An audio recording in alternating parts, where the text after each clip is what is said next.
Tywyllwch a goleuni, y da neu'r drwg. Mae'r ddawns hon yn dangos y trafferthion y gwelwn o ddydd i ddydd wrth i ni dyfu. Dangosau sut y byddwn yn cael ein temptio rhwng y da a'r drwg. Mae'r stori yn dechrau gyda merch yn breuddwydio. Yn ei breuddwyd, gwelwn sut mae'r ferch yn cael ei tynnu o un ochr i'r llall.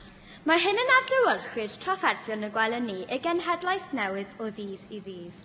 A bydd y ferch yn wneud y dewis cywir, oes modd i ni gyd fyw fel un.